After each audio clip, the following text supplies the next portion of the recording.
یستخفون من الناس ولا یستخفون من الله. از مردم پنهان می شوند در حالی که از الله پنهان نمی شوند. ایمان انسان در خلوت و تنهایی شناخته می شود، نه در جمع و بین مردم. پیامبر علیه السلام در حدیثی فرمودند که مردمان از امت من در روز قیامت با اعمال چون کوه تهامه می آیند، اما الله آن اعمال را غبار پراکنده می گرداند. زمانی که صحابه علت پرسیدند، پیامبر علیه السلام فرمودند آنان نماز می خواندند، روزه می گرفتند، ولی چون خلوت می کردند و تنها می شدند حدود الله را می شکستند.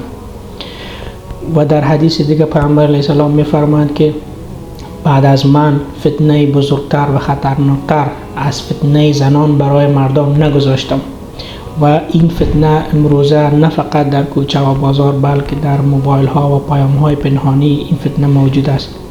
و حتی در اعلاناتی که فقط با کلیک در روی یک لینک که در صفحات مجازی اعلانات میشه، آدم در فتنه ها گرفتار میشه، فتنه زنان.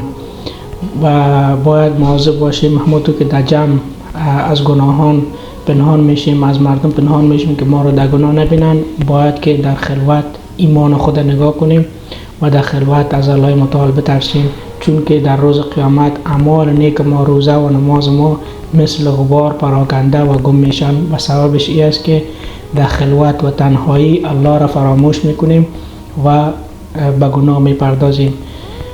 الله متعال میفرماید که یستخفون من الناس ولا یستخفون من الله. از مردم پنهان میشن ولی از الله پنهان نمیشن. جایی که دیدی مردم نیست، بفهم که الله متعال حاضر و ناظر است و میبینه. سلام.